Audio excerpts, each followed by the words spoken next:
अस्सलामु अलैकुम वरहमतुल्लाहि वबरकातुहू। दोस्तों, my name is Jameel Ahmed Khan and I welcome you all to my YouTube channel and I hope कि सभी लोग खैरियत से होंगे, अल्लाह की अमान में होंगे। और मैं अल्लाह से दुआ करता हूँ कि अल्लाह पाक आप सभी लोगों को खुश रखे और ख़ूब बरकतें दे आपको। तो दोस्तों, आज संडे का दिन है और तरतीब के एतबार से हम लोग आज वीकली एनालिसिस करेंगे स्टॉक मार्केट के ऊपर, जो हमारी तिजारत है उसके ऊपर, और उसमें वो सारी पॉइंट्स को डिस्कस करने वाले हैं जो है मार्केट के हालात बदलने में एक अहम रोल अदा कर सकते हैं। तो without wasting any time we will start our video and I request everyone to watch this video till the end so that you can get to learn so many things out of it. तो let us start. दोस्तों, सबसे पहली point जो कल market को affect कर सकती है नीचे की तरफ या ऊपर की तरफ, वो है आरबीआई की जो मॉनेटरी पॉलिसी की जो मीटिंग थी उसके पॉइंट्स। ठीक है, अगर आप मेरी कल वाली वीडियो नहीं देखे तो ये ज़रूर आप जाकर देखो। इसमें वो सारी डिटेल्स आरबीआई की मीटिंग के बारे में मैं वो सारी डिटेल्स डिस्कस करा, तो आपको उसके बारे में इन डिटेल पता चल जाएगा क्या क्या डिस्कशन वहाँ पर हुआ था। ठीक है, लेकिन आपको मैं शॉर्ट में बता दूँ कि मीटिंग में हुआ क्या था। मीटिंग में क्या हुआ, जो रेट कट था वो अनचेंज था, यानी कि 6.5 पहले से था, अभी भी 6.5 है। और जो है जो इन्फ्लेशन रेट है वो कम, इन्फ्लेशन रेट फोरकास्ट जो कि कम आना चाहिए वो जो है बढ़ के आया, मतलब कि फ्रॉम 4.5 टू 4.8। ठीक है, और जो जीडीपी का ग्रोथ फोरकास्ट है, जो जीडीपी का ग्रोथ एस्टिमेट है वो बढ़ के आना चाहिए था, कम बताया। यानी कि अगर आप देखेंगे फ्रॉम 7.2% टू 6.6%। और एक पते की बात यह है कि जो एमपीसी के काउंसिल मेंबर्स हैं वो 6 जनों रहते, 6 जनों में से 4 जिसको वोट देते उसकी बात सुनी जाती। तो अगर आप देखेंगे यहाँ पर MPC members voted by 4:2 majority to maintain the status quo, यानी कि 4 जनों, 6 में से 4 जनों, ये सारे जितने भी पॉइंट्स हैं इसके फेवर में। इसका मतलब कि नेक्स्ट मीटिंग अगर होगी तो मे बी उसमें भी यही हमको सारी डिटेल्स देखने को मिलेंगे। ठीक है, और एक चीज़, अगर मान के चलो 3-3 भी होते तो फिर जब जो आरबीआई के गवर्नर साहब है हमारे, जो शक्तिकांता दास जी है, ये हमारे आरबीआई के गवर्नर है, मैं आपको बता दूं, तो इनको डिसीजन लेना होगा कि क्या हम रेट कट करेंगे या नहीं करेंगे। तो ये सारी चीज़ें हैं। तो कल अगर आप देखेंगे निफ्टी 50, तो निफ्टी 50 जो है कल रिएक्ट बिल्कुल भी नहीं करा। ये जो है फ्लैट था एकदम, लेकिन जुम्मा के दिन एकदम फ्लैट था, लेकिन मंडे के दिन ये रिएक्ट कर सकता है ये आरबीआई की मीटिंग को। तो ये भयानक तरीके से नीचे की तरफ भी जा सकता या ऊपर की तरफ भी जा सकता, क्योंकि एक पॉइंट अच्छी है, वो है CRR rate, cash reserve rate, जो कि 4.5% था पहले, उसको कम करके 4.4% करे। अब ये सीआरआर किसको बोलते, वो अगर बोलना है तो वीडियो लंबी हो जाती है, तो उसके वास्ते वो पिछले वाला वीडियो देखो, उसमें मैं कैश रिजर्व रेट के बारे में भी डिस्कस करा।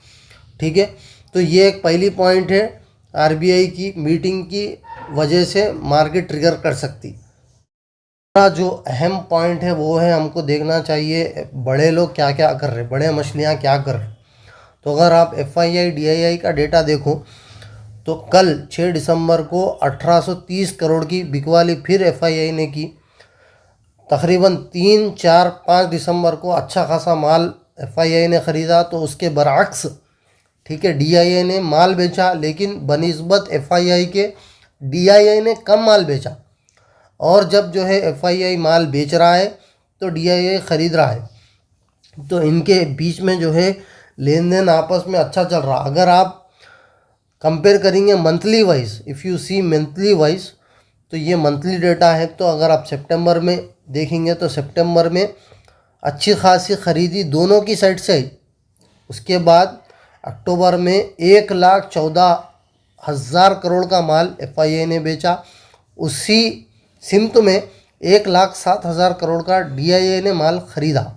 ठीक है, नवंबर में 45,000 करोड़ का माल FII ने बेचा और नवंबर के महीने में उसी सिमत में 44,000 करोड़ का माल जो है DIA ने ख़रीदा।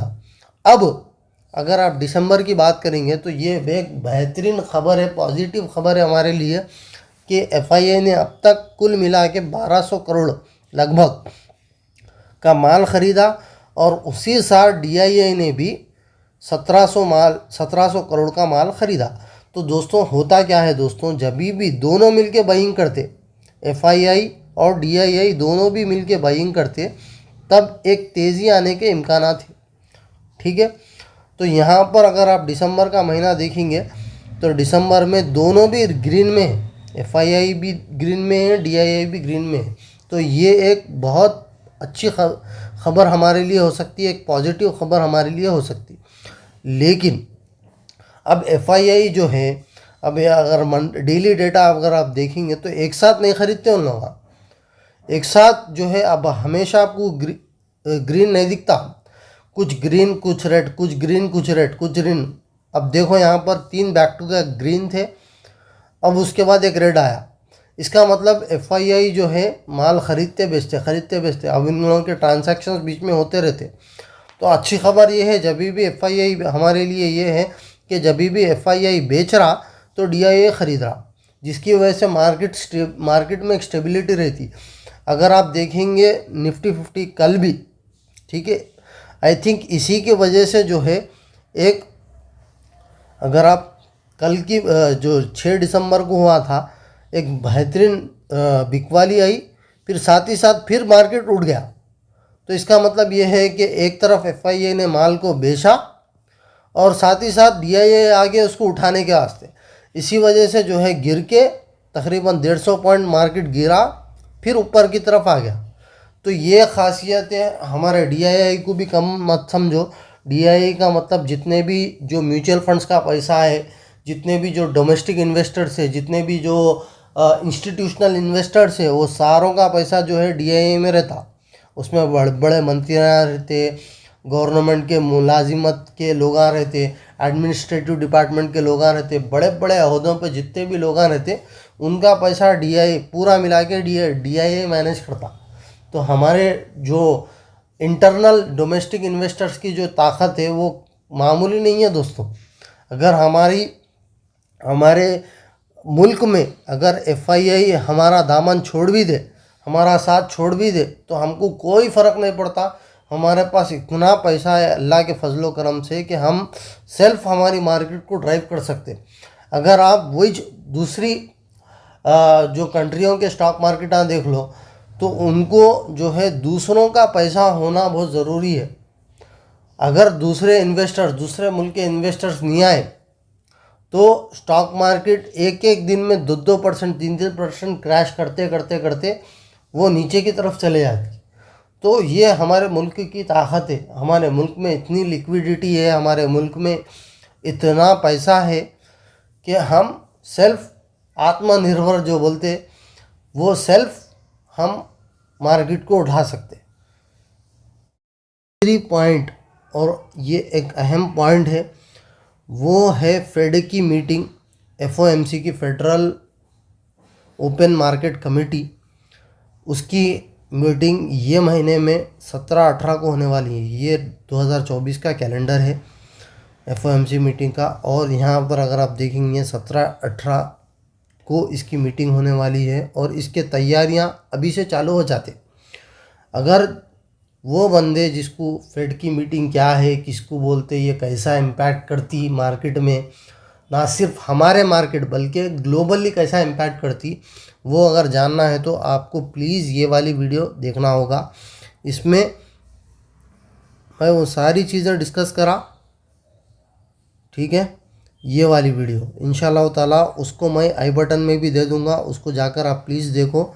ये वीडियो में वो सारी चीज़ें हैं कि फेड की मीटिंग में क्या डिस्कशन होता और इसके ज़रिए से स्टॉक मार्केट कैसा इम्पैक्ट करती, और ग्लोबली, ना सिर्फ हमारी स्टॉक मार्केट बल्कि ग्लोबली कैसा इम्पैक्ट होता, वो सारी चीज़ें ये वाली वीडियो में है। तो ये भी होने वाली है, उसकी तैयारियां अभी से चालू हो जाते, तो उसके अपडेट्स पे भी हमारी नज़र रहना। अगली पॉइंट जो मार्केट को स्ट्रांगली अफेक्ट कर सकती है दिसंबर के महीने में, वो है सेंटा क्लॉज रैली। ठीक है, अब ये सेंटा क्लॉज रैली किसको बोलते हैं, एक छोटा सा ओवरव्यू मैं यहाँ पर बता दूँ कि दोस्तों दिसंबर का जो महीना होता है तमाम फॉरेनर्स के वास्ते छुट्टी का महीना होता है। तकरीबन दिसंबर 25 में आपको क्रिसमस रहती, न्यू ईयर रहता और गुड फ्राइडे वगैरह, ये तमाम ये विंटर सीज़न वहाँ पर रहता। और तमाम जितने भी बाहर के लोग रहते, स्पेशली ये नवंबर की एंड से जनवरी की फर्स्ट या सेकंड वीक तक जो है छुट्टी मनाते वो लोग। ठीक है, उसमें अब कोई एक हफ्ता, कोई 2 हफ्ते, कोई 3 दिन, कोई 4 दिन, अब अपने अपने हिसाब से जो है वो लोग छुट्टी मना लेते। तो इसीलिए जो है बड़े बड़े इन्वेस्टर्स भी जो है छुट्टी पे जाते वो टाइम पे। तो छुट्टी पे जाने की वजह से वो लोग अगले साल के पोजीशंस अभी से बना के रख देते। 2025 जो आने वाला है ना, उसके पोजीशंस अभी से बना के रख देते।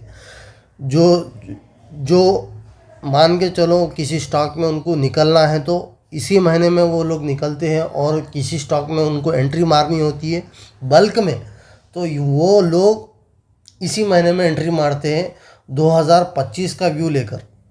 मान के चलो कुछ स्टॉक्स ऐसे हैं जिसमें उनको लगता है कि मुझे एंट्री मारना है, तो वो 2025 के लिए, तो वो अभी से उसमें थोड़ा छोटा मोटा अमाउंट जो है पंपिंग करना चालू कर देते।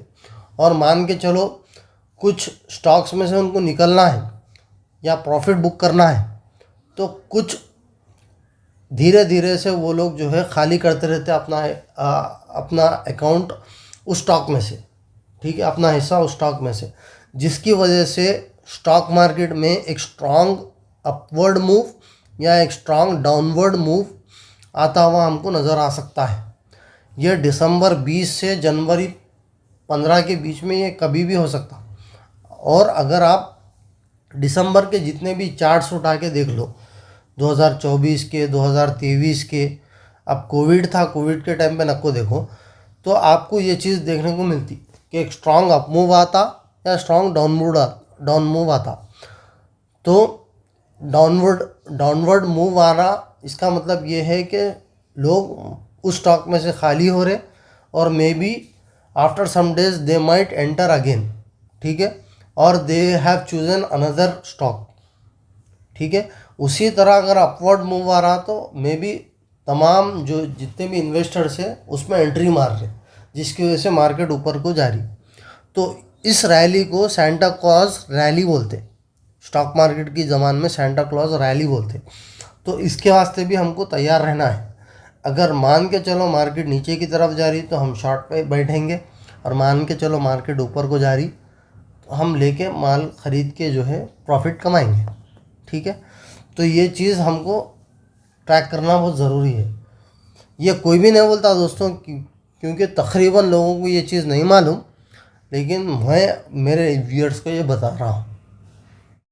अब आते हैं ग्लोबली क्या हो रहा। इज़राइल ईरान के वार के बीच में अगर आप देखेंगे, न्यूज़ पढ़ेंगे, तो Israel showed 535 fighter jets, F-35 fighter jets are deadly by destroying nearly all of Iran's. मतलब ये है कि इज़राइल ने F-35 फाइटर जेट्स जो है बताया है ईरान को कि ये तुम्हारे तबाह करने के वास्ते काफ़ी है। तो एक किस्म की एक वार्निंग बोल सकते हैं अपन। हुआ कुछ भी नहीं, अब हाल ही में ये ऐसा बताया बोल के न्यूज़ बहुत वायरल चल रही है। अगर आप देखेंगे तो ये वाली, अब ये वाला जेट है वो। ठीक है, और दूसरी तरफ अगर रशिया यूक्रेन का बात देखेंगे अगर, तो हमारे जो फॉरेन मिनिस्टर है जयशंकर, एस जयशंकर है उनका नाम, ये है देखो हमारे फॉरेन मिनिस्टर। तो उन्होंने ये बोले कि needle is moving towards negotiation. इसका मतलब ये है कि हम लोग जो है बात करेंगे दोनों भी पार्टी से, रशिया से भी बात करेंगे और यूक्रेन से भी बात, और नेगोशिएट करने की तो कोशिश करेंगे। नेगोशिएशन का मतलब बातचीत से मामले को हल करने की कोशिश करेंगे, और वैसा ही होता हुआ हमको नज़र आ रहा है। नीडल मूविंग टूवर्ड्स बोल तो ये इम्कानात है बोलने का मतलब।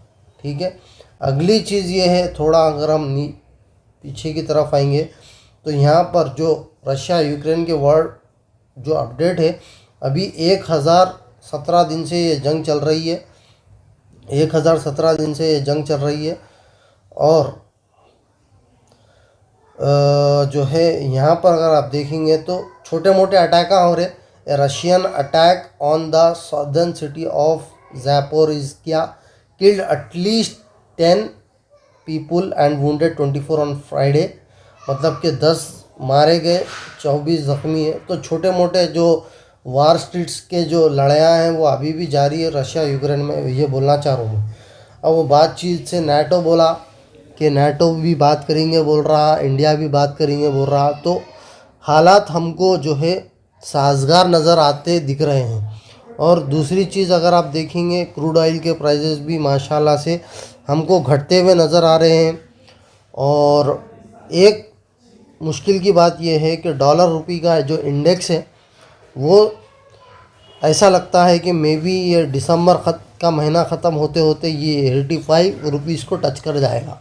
तो ये हमारे लिए ख़तरे की घंटी है, तो इसको भी ट्रैक करना बहुत ज़रूरी है। ठीक है, हमारे लास्ट सेगमेंट में हमको टेक्निकली कैसे प्लान करना है हमारे ट्रेड्स, उसके ऊपर थोड़ा नज़र डाल के वीडियो को क्लोज़ करेंगे।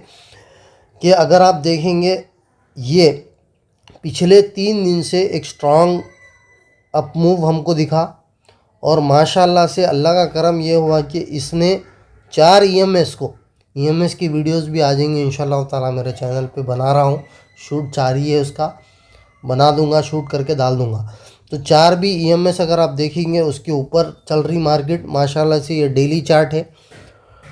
तो हमारा जो लेवल है वो है 24,450 का, ये वाला जो लेवल है अगर आप देखेंगे, ये वाला जो लेवल वो आता है 24,450 से 24,500 का। ठीक है, इसके ऊपर है मार्केट, तो मार्केट में अप मूव अभी भी बरकरार है बोलने का मतलब।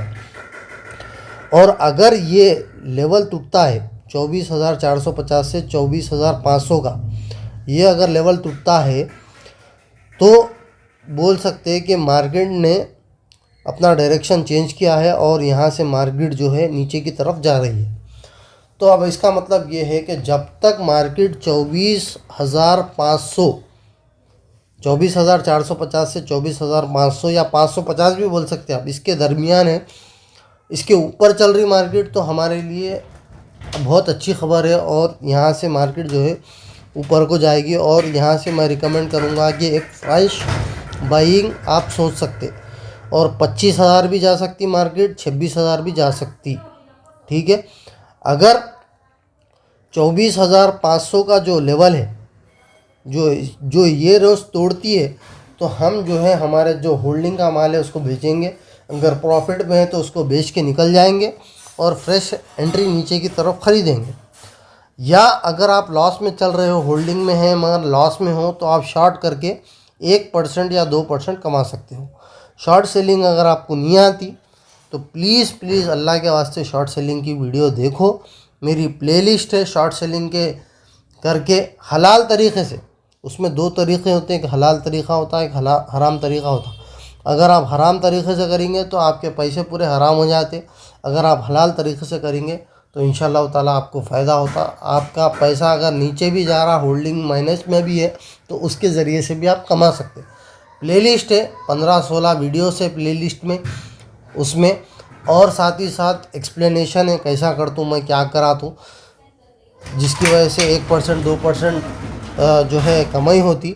तो वो सारी चीज़ें आप देखो, उसके ज़रिए से आप काम करो।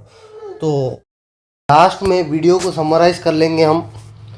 ज़रा राइटिंग पे न को जाओ दोस्तों, राइटिंग मेरी बहुत ख़राब है, लेकिन उम्मीद करता हूँ आपको ये समझ में आ गया होगा। ये सारे पॉइंट्स आप लिख लियो एक जगह और उसको ट्रैक करके वो हिसाब से आप कमाओ। ठीक है, पहला है आरबीआई की मीटिंग के बारे में, कल मार्केट रिएक्ट कर सकती। दूसरा है एफआईआई डीआईआई का डेटा। तीसरा है एफओएमसी की मीटिंग जो कि दिसंबर 17 से 18 होने वाली है। तो इसके अपडेट्स क्या ये लोग कर रहे हैं क्या, क्योंकि मार्केट जो है फ्यूचर पर्सपेक्टिव से देखती तो इसके अपडेट्स जो भी आते रहते उसके ज़रिए से हम जांच सकते कि मार्केट ऊपर को जाएगी या नीचे को जाएगी। चौथा है दिसंबर 25 सांता क्लॉज रैली। पांचवा है इजराइल ईरान का वार, उसके ऊपर देखते रहो, उसके अपडेट्स देखते रहो। छठवा है रशिया यूक्रेन वार। सातवां है क्रूड ऑयल के प्राइस। आठवां है डॉलर रुपी इंडेक्स। और नौवां जो हम लोगों ने देखा अभी टेक्निकल एनालिसिस, जिसका लेवल है 24,450 से लेकर 24,550 का लेवल। अगर ये लेवल ब्रेक करता है, तोड़ता है इसको, तो हम मानेंगे कि मार्केट यहाँ से नीचे की तरफ की तैयारी कर चुका है और नीचे जा रहा है। और यहाँ से हम लोग भी क्या करेंगे, शॉर्ट करके पैसे कमाएंगे। अगर प्रॉफिट में है तो माल को बेचेंगे, और या होल्डिंग लॉस में चल रही तो शॉर्ट करके 1% 2% वोलेटिलिटी के हिसाब से हम लोग उसमें से कमाते रहेंगे। अगर ऊपर की तरफ है तो हम हमारे माल को वैसे ही रखेंगे और जहाँ तक ये जा सकता जाकर पूरी रैली खाएंगे। तो उम्मीद करता हूँ आपको ये सारी चीज़ें समझ में आ गई होगी। तो प्लीज़ इसको अपनाइए और फ़ायदा उठाइए, ख़ुद के लिए भी, उम्मत के लिए भी। और ये तमाम डेटा को आप प्लीज़ शेयर करिए उम्मत के भाइयों के से, और उनको कहिए कि एक अच्छा प्लेटफॉर्म है जिसके ज़रिए से हम लोग कमा सकते हैं। ख़ुद भी कमाइए, आप भी कमाइए, मेरे लिए दुआ करिए। मैं मिलता हूँ अगली वीडियो में, तब तक के लिए अपना खूब ख्याल रखिएगा। अल्लाह हाफिज़। अस्सलामु अलैकुम वरहमतुल्लाहि वबरकातुहू।